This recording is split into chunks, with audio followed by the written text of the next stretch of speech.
Hello students, हमने last class में chapter number 9 शुरू किया था। इंडिफरेंस कर्व एनालिसिस, तटस्थ वक्रों का विश्लेषण। तटस्थ वक्रों में हमने तटस्थ वक्र क्या होते हैं, इंडिफरेंस कर्व क्या होते हैं, इंडिफरेंस कर्व यानी कि तटस्थ वक्र विश्लेषण किन मान्यताओं के ऊपर आधारित है, किन एजम्पशंस के ऊपर बेस्ड है, ये हमने लास्ट क्लास में पढ़ा था। तो आज हमने पढ़ना है तटस्थ वक्रों की विशेषताओं के बारे में, यानी कि properties of indifference curve analysis. तटस्थ वक्रों की क्या विशेषताएं हैं।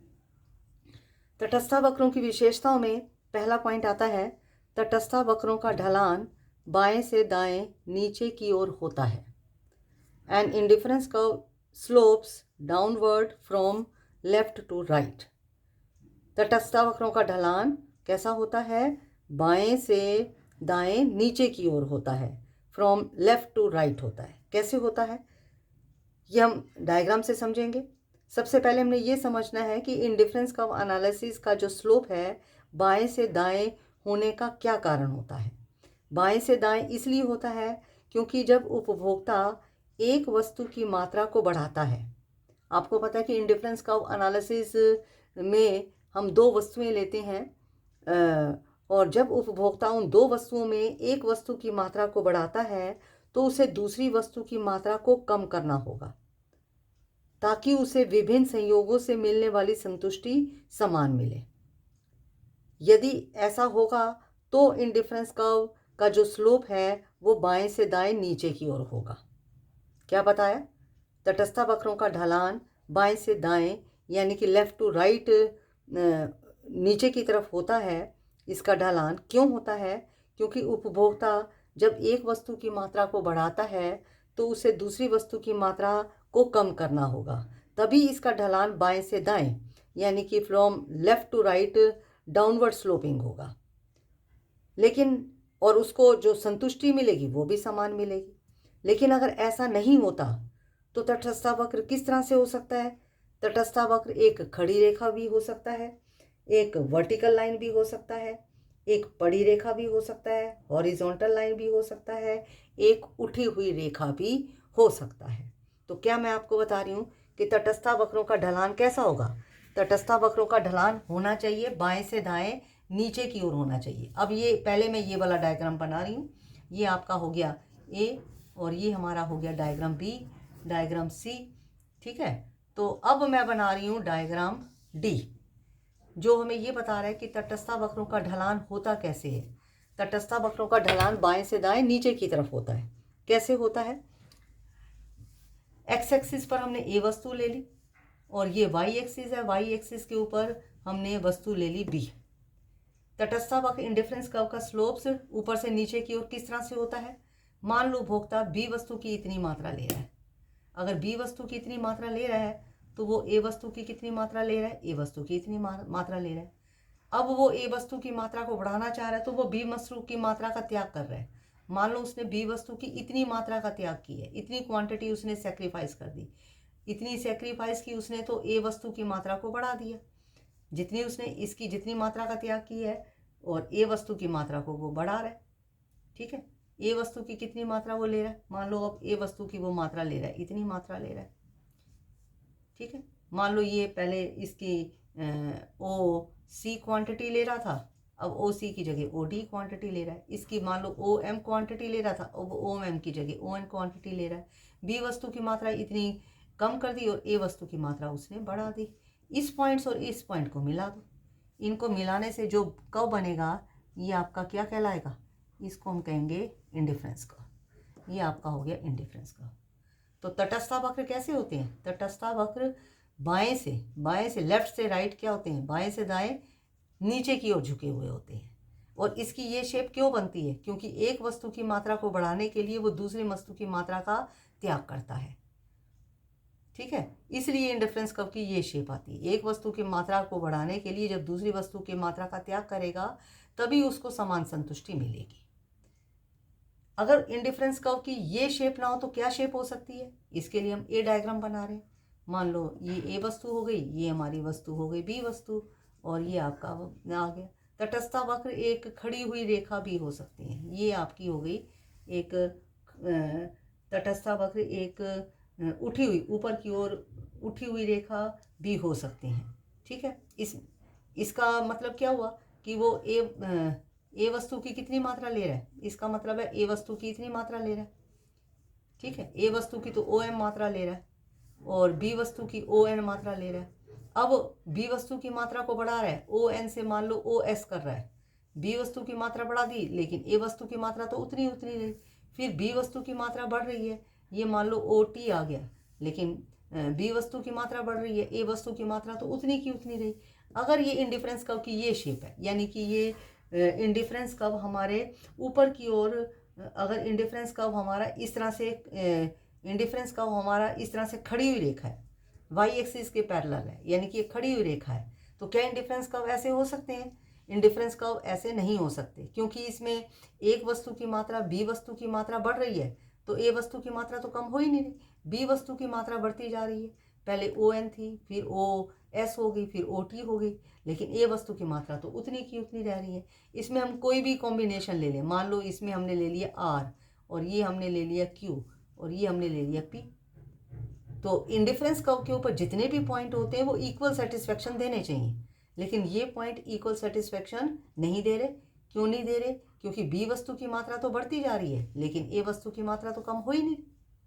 इक्वल सेटिस्फेक्शन तब मिलेगी जब एक वस्तु की मात्रा बढ़ रही है तो दूसरी वस्तु की मात्रा कम होनी चाहिए, लेकिन यहाँ ऐसा नहीं हो रहा।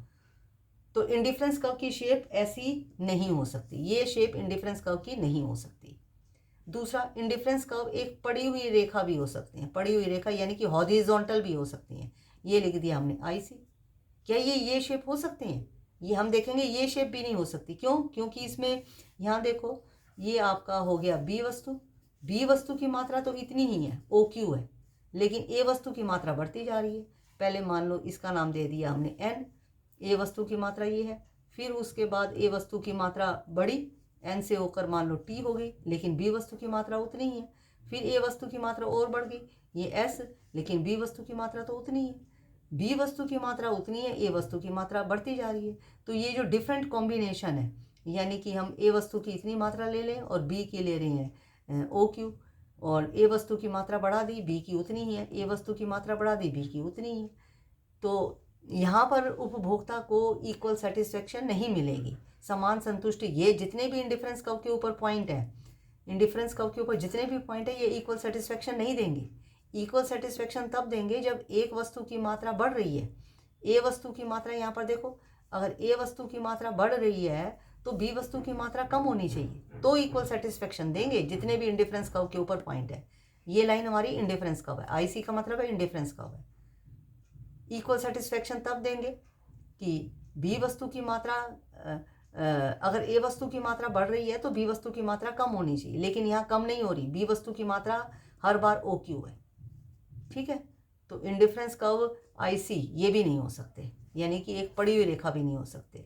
तीसरा ये है कि इंडिफरेंस कर्व एक उठी हुई रेखा, ये देखो ये उठी हुई रेखा होगी, ये होगी आईसी, आईसी का मतलब इंडिफरेंस कर्व, ये भी नहीं हो सकते। कैसे नहीं हो सकते? ए वस्तु हो गई, ये हो गई बी वस्तु। ठीक है, तो यहाँ पर इसकी ये मात्रा हो गई, इसकी ये मात्रा हो गई, इसकी ये मात्रा हो गई, फिर उसके बाद ये बढ़ रही है, बी की मात्रा बढ़ रही है, ए की मात्रा भी बढ़ रही है, फिर यहाँ पर बी की मात्रा भी बढ़ रही है, ए की मात्रा भी बढ़ रही है, यहाँ तो दोनों वस्तुओं की मात्रा बढ़ रही है। तो इंडिफरेंस कर्व के जितने भी पॉइंट है, ये इंडिफरेंस कर्व के ऊपर पॉइंट हो गए, ए ना, इसका नाम दे दिया मान लो M N P, indifference curve के ऊपर जितने भी पॉइंट है ये इक्वल सेटिस्फेक्शन नहीं देंगे, क्योंकि यहाँ पर दोनों वस्तुओं की ही मात्रा बढ़ रही है।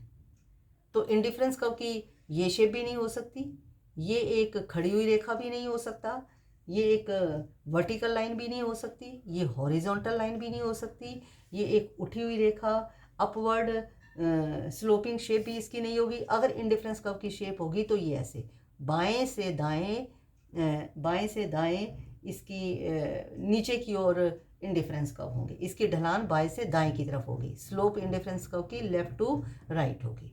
इसमें देखो कि यहाँ पर बी वस्तु की मात्रा कम हो रही है तो ए वस्तु की मात्रा बढ़ रही है, तो चाहे उपभोक्ता इस पॉइंट के ऊपर है या इंडिफरेंस कर्व के इस पॉइंट के ऊपर है, उसे कोई फर्क नहीं पड़ेगा, इक्वल सेटिस्फेक्शन मिलेगी। यानी कि इस पॉइंट के ऊपर है तो यानी कि बी वस्तु की OM मात्रा लेगा और ए वस्तु की कितनी मात्रा लेगा, मान लो ये OQ मात्रा लेता है या OC मात्रा लेता है। इसको उतनी सेटिस्फेक्शन मिलेगी Q पॉइंट के ऊपर रहकर जितनी इस पॉइंट के ऊपर रहकर मिलेगी।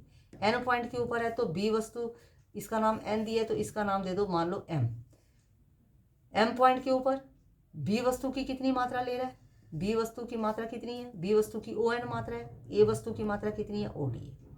लेकिन सेटिस्फेक्शन उसको कितनी मिलेगी, बराबर मिलेगी। चाहे वो इस पॉइंट के ऊपर है चाहे वो इस पॉइंट के ऊपर, उसको सेटिस्फेक्शन कैसी मिलेगी, बराबर मिलेगी। ठीक है, तो पहले हमने प्रॉपर्टी क्या पढ़ी कि जो तटस्था वक्रों का ढलान क्या है, तटस्था वक्रों का ढलान बाएं से दाएं। पहला हमने पढ़ा तटस्था वक्रों का ढलान बाएं से दाएं नीचे की ओर होता है। Indifference curve slopes downward from left to right.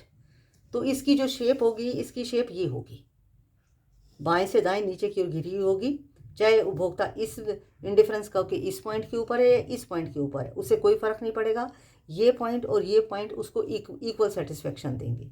इस पॉइंट के ऊपर बी की मात्रा कितनी है, OM है, और ए की मात्रा ए की कम है, बी की ज़्यादा है। अगर वो इस पॉइंट पे होगा तो बी की मात्रा कम हो जाएगी, ए की बढ़ जाएगी, लेकिन उसका सेटिस्फेक्शन का लेवल समान रहेगा। तो इंडिफरेंस कर्व की शेप होगी तो ऐसे होगी, बाएं से दाएं नीचे की तरफ होगी। इंडिफरेंस कर्व इस तरह से खड़ी हुई रेखा नहीं हो सकते, क्योंकि इसमें एक वस्तु की मात्रा तो बढ़ रही है और दूसरी की मात्रा कम नहीं हो रही। दूसरा इंडिफरेंस कर्व इस शेप में भी नहीं हो सकते, इसमें भी ए की मात्रा बढ़ रही है लेकिन बी की मात्रा उतनी की उतनी है। तीसरा इंडिफरेंस कर्व की ये शेप भी नहीं हो सकती, क्योंकि इंडिफरेंस कर्व ऊपर की तरफ उठे हुए हैं। ठीक है, अगर ये ऊपर की ओर उठे हुए हैं तो दोनों की यहाँ पर मात्रा बढ़ रही है, अपवर्ड स्लोपिंग है, दोनों की मात्रा बढ़ रही है। तो ये जो पॉइंट है इंडिफरेंस कर्व के ऊपर MNP, ये इक्वल सेटिस्फेक्शन नहीं देंगे। तो हमें क्या पता चला, तटस्था वक्रों का ढलान कैसा होगा, ये शेप भी नहीं हो सकती, ये शेप भी नहीं हो सकती, ये भी नहीं हो सकती, इसकी शेप होगी तो ये होगी। तटस्था वक्रों का ढलान हमेशा बाएं से दाएं नीचे की ओर होगा। तो ये इंडिफरेंस कर्व की पहली प्रॉपर्टी है। अब हम पढ़ रहे हैं इंडिफरेंस कर्व की दूसरी प्रॉपर्टी। दूसरी प्रॉपर्टी क्या है, तटस्था वक्र मूल बिंदु के उन्तोदर होते हैं। Indifference curve are convex to origin. ये जो कैसे होती है इसकी शेप, इनकी शेप किस तरह से होगी, ये मूल बिंदु के उन्तोदर होंगे। मूल बिंदु के उन्तोदर होंगे तभी उनका संतुष्टि का, तभी उपभोक्ता का संतुष्टि का समान स्तर बना रहेगा, अगर वो मूल बिंदु के उन्तोदर होंगे। ऐसी सिचुएशन में क्या होगा, उपभोक्ता एक वस्तु की जगह पर दूसरी वस्तु का प्रतिस्थापन करता है। ठीक है, इसमें क्या होगा, अगर वो मूल बिंदु के उन्तोदर है तो उपभोक्ता एक वस्तु की जगह दूसरी वस्तु का प्रतिस्थापन करेगा और उसको सेटिस्फेक्शन भी मैक्सिमम मिलेगी। यदि वो ऐसा नहीं करता, यानी कि अगर वो एक वस्तु की जगह दूसरी वस्तु का प्रतिस्थापन नहीं करता, तो फिर क्या हो सकता है, अगर ऐसा नहीं करता तो उसकी शेप उन्तोदर नहीं आएगी, कन्वेक्स नहीं आएगी। तो फिर क्या शेप आएगी, या तो वो शेप होगी स्ट्रेट लाइन होगी या कनकेव शेप होगी, नतोदर शेप होगी। तीन तरह की शेप हो सकती है, कन्वेक्स शेप भी हो सकती है, कनकेव भी हो सकती है, स्ट्रेट लाइन भी हो सकती है। लेकिन इंडिफरेंस कर्व की शेप कैसी होगी, जनरली इसकी शेप होनी चाहिए मूल बिंदु के उन्तोदर, कन्वेक्स टू ओरिजिन होने चाहिए। ठीक है, और ये तभी होंगे जब वो एक वस्तु की जगह दूसरी वस्तु का प्रतिस्थापन करेगा, एक वस्तु की जगह दूसरी वस्तु को लेगा तभी कन्वेक्स शेप आएगी। अगर उसकी कन्वेक्स शेप नहीं होगी तो क्या शेप हो सकती है, या तो वो स्ट्रेट लाइन हो सकती है या वो कनकेव हो सकती है। कैसे, इसको हमने डायग्राम से समझना है, इंडिफरेंस कर्व की क्या शेप हो सकती है। अब देखो, इसके लिए हम डायग्राम बना सकते हैं। इंडिफरेंस कर्व की शेप होगी क्या, मान लो ये हमने जो डायग्राम बनाया, ये डायग्राम ए बनाया, ये बी बनाया, ये सी बनाया। इंडिफरेंस कर्व की अगर शेप होगी तो कन्वेक्स शेप क्या होती है, एक वस्तु की, ये हमने वस्तु ए ले ली, ये हमने ले ली वस्तु बी। ठीक है, तो यहाँ पर कन्वेक्स शेप कैसे बनेगी, मान लो बी वस्तु की इतनी मात्रा ले रहा है, अगर बी वस्तु की इतनी मात्रा ले रहा है तो ए वस्तु की मात्रा इतनी है। ठीक है, अब वो बी वस्तु की क्वांटिटी को सेक्रीफाइस कर रहा है। मान लो बी वस्तु की उसने इतनी मात्रा का त्याग कर दिया, बी वस्तु की मात्रा का त्याग कर दिया, ए वस्तु की मात्रा बढ़ा दी, यानी कि इतनी क्वांटिटी उसने बी की त्याग की और ए की सिर्फ इतनी क्वांटिटी बढ़ी है। अब बी वस्तु की क्या करता है, पहले से ज़्यादा मात्रा का, पहले तो इतनी मात्रा का त्याग किया था, अब वो क्या करेगा, पहले से कम मात्रा का त्याग करेगा। अब सिर्फ वो इतनी क्वांटिटी का त्याग कर रहा है, ठीक है, और ए वस्तु की इतनी मात्रा बढ़ा रहा है।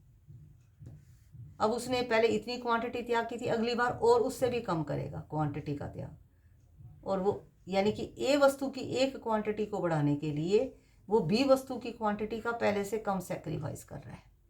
पहले देखो, ए वस्तु की इतनी मात्रा बढ़ाने के लिए उसने इतना त्याग कर दिया, फिर उसने ए वस्तु की इतनी मात्रा बढ़ाने के लिए सिर्फ इतना ही त्याग किया पहले से, यानी कि त्याग कम किया।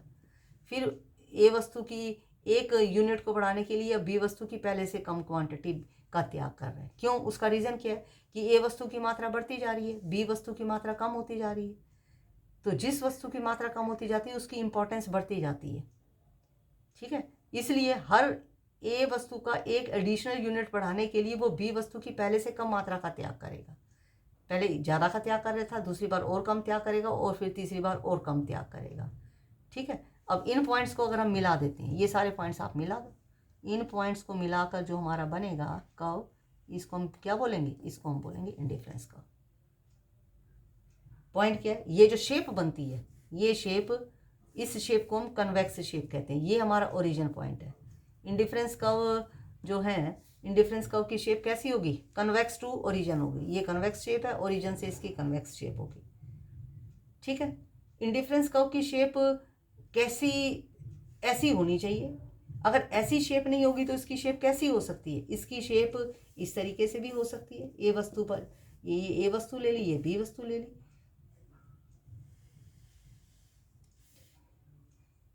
ए की इतनी क्वांटिटी ले रहा है, बी की इतनी ले रहा है, ए की इतनी क्वांटिटी ले रहा है। अब ए की क्वांटिटी को बढ़ाने के लिए वो बी की क्वांटिटी का सेक्रीफाइस कर रहा है। ए की क्वांटिटी इतनी बढ़ाई, बी की क्वांटिटी कितनी सेक्रीफाइस की, इतनी की। फिर ए की क्वांटिटी को बढ़ाने के लिए फिर वो बी की क्वांटिटी का सेक्रीफाइस कर रहा है। ए की क्वांटिटी को बढ़ाने के लिए बी की अब इतनी ही क्वांटिटी सेक्रीफाइस हो रही, बराबर सेक्रीफाइस हो रही। फिर ए की क्वांटिटी को बढ़ाने के लिए बी की उतनी ही क्वांटिटी को वो सेक्रीफाइस कर रहा है, ठीक है। यानी कि हर बार बी के एक एक यूनिट को कम कर रहा है, एक यूनिट को बढ़ाने के लिए। ये मान लो 1 ले लिया, 2 ले लिया, 3 ले लिया, 4 ले लिया, और ये मान लो ले लिया हमने एक, ये मान लो हमने ले लिया 1, ये हमारा है 2, ये 3, ये 4, ये 5, 6, ठीक है। तो ए का पहले बी के 6 यूनिट ले रहा है, ए का 1 यूनिट ले रहा है। अब बी ए का 1 यूनिट और बढ़ा रहा है, 1 से 2 कर रहा है, तो बी का कितना कर रहा है, 1 कम कर रहा है, यानी कि 6 से 5 कर रहा है। फिर इसका 1 यूनिट और बढ़ा रहा है, इसका 1 यूनिट और बढ़ा रहा है, तो इसका 1 यूनिट और कम कर रहा है। यानी कि बी के 1 यूनिट को बढ़ाने के लिए ए का 1 यूनिट ही कम कर रहा है। तो ये जो हमारी लाइन बनेगी, इस लाइन को हम क्या बोलेंगे, ये आई सी स्ट्रेट लाइन। इंडिफरेंस कर्व एक स्ट्रेट लाइन बन गया, ठीक है। ये इंडिफरेंस कर्व, ये हमारी एक स्ट्रेट लाइन बन गई है। उसके बाद नेक्स्ट हमारा आता है कि इंडिफरेंस कर्व की ये शेप नहीं हो सकती, क्योंकि ए वस्तु की एक मात्रा को बढ़ाने के लिए बी वस्तु की एक क्वांटिटी का ही त्याग कर रहा है। तो यहाँ पर इंडिफरेंस कर्व सेम एक स्ट्रेट लाइन बनेगा, ठीक है। तो ये शेप इंडिफरेंस कर्व की नहीं हो सकती, क्योंकि क्यों नहीं हो सकती, जो हमारा तटस्था वक्र है, इंडिफरेंस कर्व एनालिसिस है, ये घटती सीमांत प्रतिस्थापन दर की मान्यता के ऊपर आधारित है। आपने जो एजम्पशंस लिखी हैं उसमें आपने एक एजम्पशन लिखी है, इंडिफरेंस कर्व एनालिसिस घटती सीमांत प्रतिस्थापन diminishing marginal rate of substitution के ऊपर आधारित है। यहाँ पर प्रतिस्थापन की दर घट नहीं रही है, एक वस्तु ए की बढ़ाने के लिए बी का एक वस्तु का ही त्याग हो रहा है, ए की एक वस्तु बढ़ाने के लिए बी की एक वस्तु का त्याग हो रहा है। यानी कि यहाँ पर जो प्रतिस्थापन की दर है, सब्स्टिट्यूशन इक्वल है, घटती दर नहीं है, इसलिए इंडिफरेंस कर्व की ये शेप नहीं हो सकती। तो और इंडिफरेंस कर्व किस तरह से हो सकते हैं, यानी कि ये ए वस्तु हो गई, ये बी वस्तु हो गई। इंडिफरेंस कर्व की क्या शेप हो सकती है, मान लो हमने यहाँ पर ये ले लिया 1, और ये 2, ये 3, 4, 5, 6, 7, 8, 9, ठीक है, ये हमने 9 ले लिए, और ये ले लिया 1, 2, 3, 4, 5, 6, 7। मान लो बी के 9 यूनिट ले रहा है और ए के 1 ही यूनिट ले रहा है, ए का 1 ही यूनिट ले रहा है। अब वो क्या करता है, बी का 1 यूनिट सेक्रीफाइस कर देता है, 9 की जगह 8 कर लेता है, 1 यूनिट सेक्रीफाइस कर लेता है और वो बी का 1 यूनिट बढ़ा देता है। और वो क्या करता है, बी का 1 यूनिट बढ़ा देता है। फिर उसके बाद वो फिर क्या करता है, फिर उसके बाद फिर ए का 1 यूनिट बढ़ाने के लिए वो बी का फिर सेक्रीफाइस करता है। वो कितना सेक्रीफाइस करता है, पहले तो 1 कर रहा है, लेकिन अब ये सेक्रीफाइस मान लो ज़्यादा कर रहा है। ये 1 2 3, मान लो 3 यूनिट सेक्रीफाइस कर रहा है। ए का 1 यूनिट बढ़ाने के लिए बी का 3 यूनिट सेक्रीफाइस कर रहा है। ए का 1 यूनिट बढ़ाने के लिए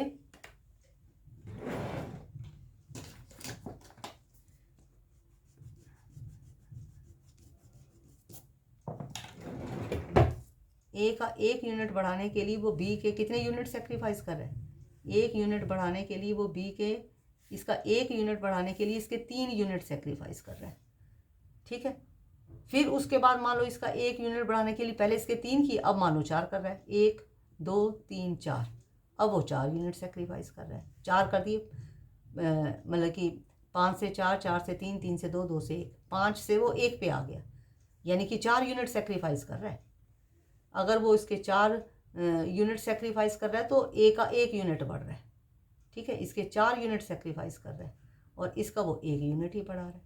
इसका 1 यूनिट बढ़ाने के लिए उसके 4 यूनिट सेक्रीफाइस कर रहा है, यानी कि सेक्रीफाइस, अब देखो यहाँ क्या हो रहा है, यहाँ पर जो सेक्रीफाइस हो रहा है हर बार बढ़ती दर से हो रहा है। ए का 1 यूनिट बढ़ाने के लिए उसने 1 यूनिट सेक्रीफाइस किया। ठीक है, 1 से 2 करने के लिए 1 सेक्रीफाइस किया, 2 से 3 करने के लिए 3 यूनिट, 8 से 5 पे आ गया, फिर इसका 1 यूनिट बढ़ाने के लिए 4 का सेक्रीफाइस कर दिया।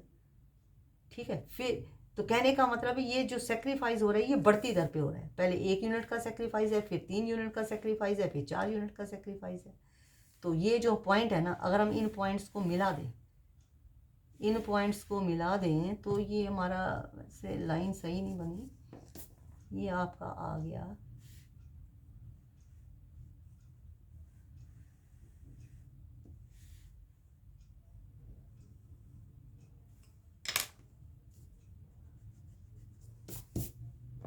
इन पॉइंट्स को आप मिला दो, ये points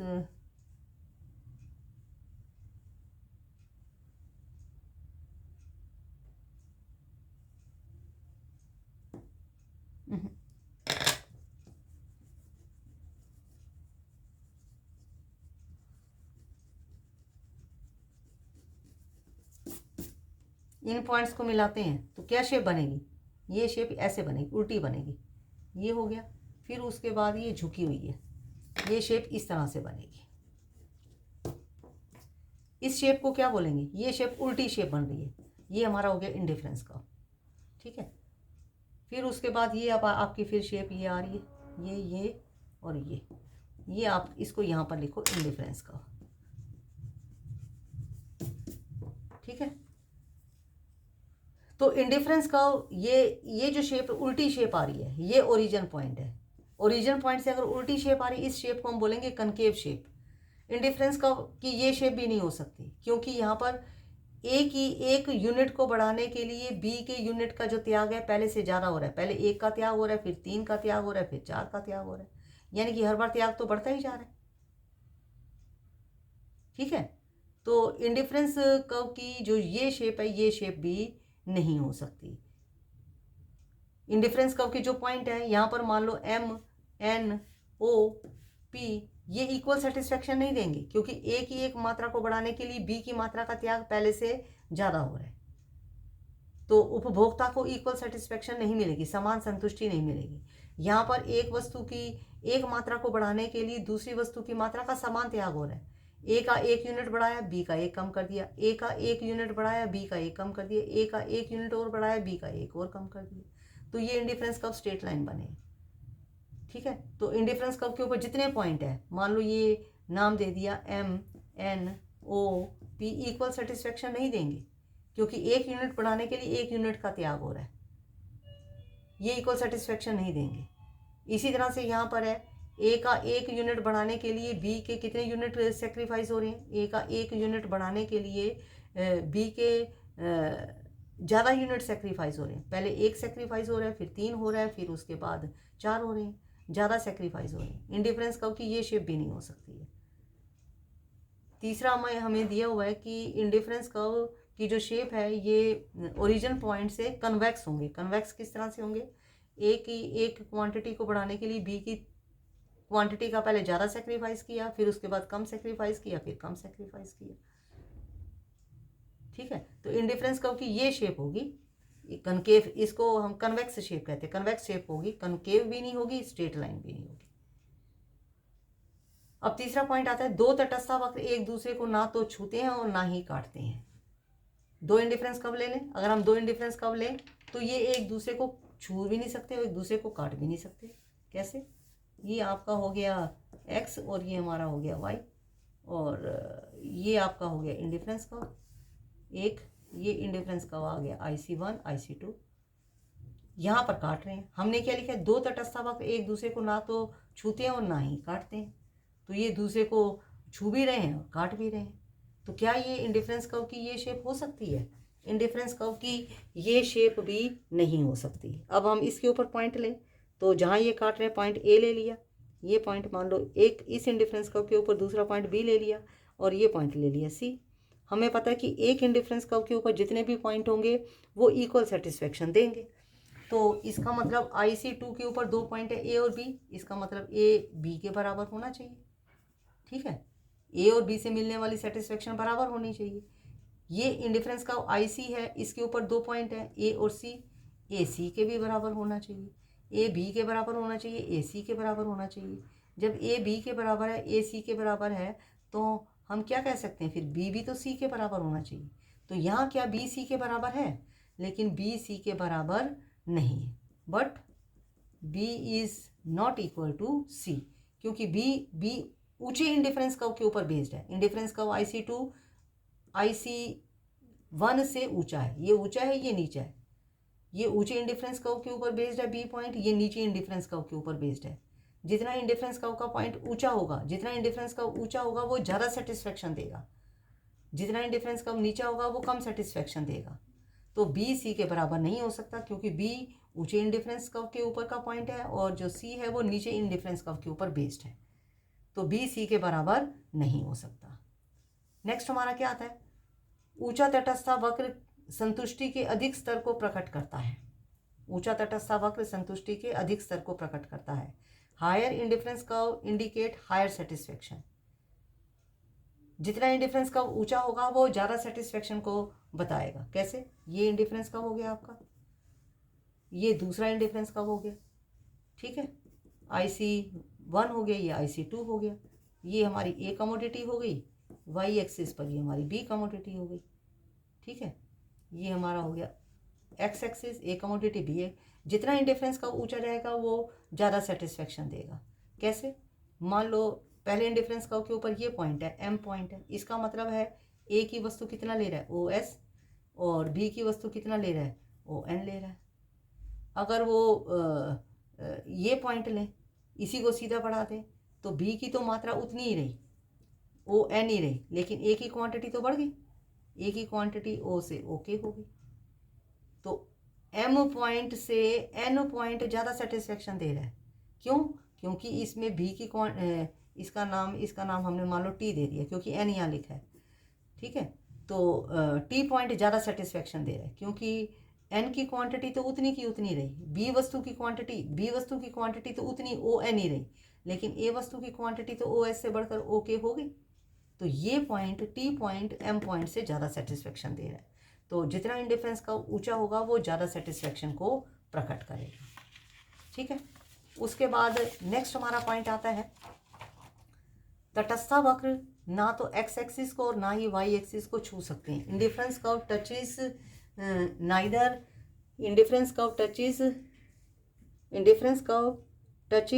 neither X axis nor Y axis. Indifference curve X axis या वाई एक्सिस दोनों में से किसी एक को टच नहीं कर सकते। कैसे? मान लो ये टच कर रहे हैं, ये हमने इंडिफरेंस कर्व बनाया, इस तरह से इंडिफरेंस कर्व बना दिया। अब ये तो इस पॉइंट को वाई एक्सिस को टच कर रहे हैं। हम एक्स एक्सिस पर एक कमोडिटी लेते हैं, वाई एक्सिस पर तो दूसरी कमोडिटी लेते हैं। अगर हम वाई एक्सिस को इंडिफरेंस कर्व टच करेगा, इसका मतलब वो दूसरी कमोडिटी को तो परचेज ही नहीं कर रहा। तो यहाँ हम कमोडिटी नहीं लिख सकते क्योंकि दूसरी कमोडिटी को तो परचेज ही नहीं कर रहा, कमोडिटी तो दूसरी ज़ीरो होगी अगर ये इसको टच कर रहा है। तो इसका मतलब है हमें यहाँ पर लिखना पड़ेगा मनी।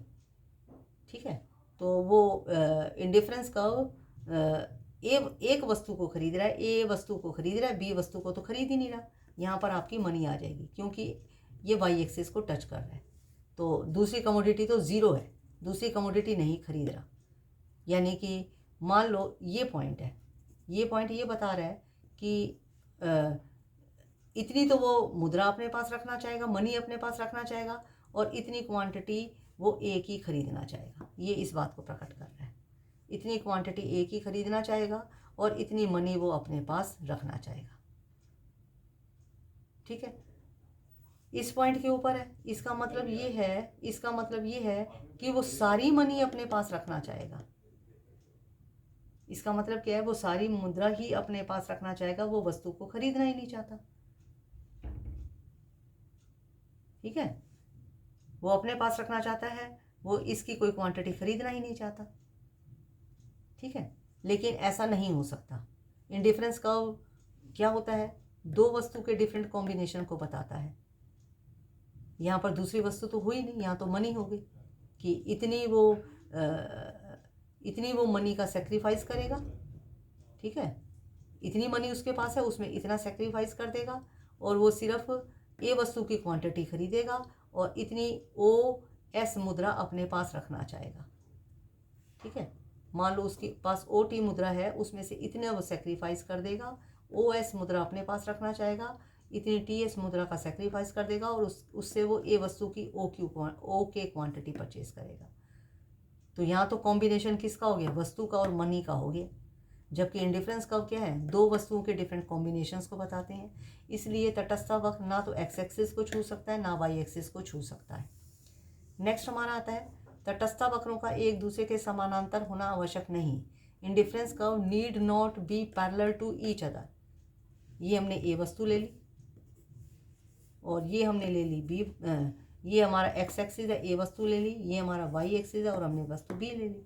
तो बताया कि तटस्थ वक्र का एक दूसरे के पैरेलल होना जरूरी नहीं है। मान लो हमने ये इंडिफरेंस कर्व बनाया, दूसरा इंडिफरेंस का ऐसे बना दिया IC1, पैरेलल तो नहीं है, ये देखो गैप बराबर नहीं है, ये पैरेलल नहीं है। तीसरा हम इसका ऐसे भी बना सकते हैं, अब आप देखो ये पैरेलल नहीं है, गैप बराबर नहीं। तो इंडिफरेंस कर्व का पैरेलल होना जरूरी नहीं है। ठीक है, इनका एक दूसरे के समानांतर होना जरूरी नहीं होता है। ये समानांतर पैरेलल हो भी सकते हैं और नहीं भी हो सकते। ठीक है, ये पैरेलल होंगे कब, इंडिफरेंस कर्व एक दूसरे के पैरेलल तब होंगे जब सीमांत प्रतिस्थापन की दर यानी कि मार्जिनल रेट ऑफ सब्स्टिट्यूशन जो है वो घटती हुई दर से होगा तो ये पैरेलल होंगे, और अगर मार्जिनल रेट ऑफ सब्स्टिट्यूशन घटती हुई दर से नहीं होगा तो ये पैरेलल नहीं होंगे। ठीक है, तो इनका पैरेलल होना जरूरी नहीं है, हो भी सकते हैं और नहीं भी हो सकते हैं। इसके साथ इसके जो प्रॉपर्टीज़ हैं इंडिफरेंस कर्व की कंप्लीट होगी। आज हमने इतना ही पढ़ना है।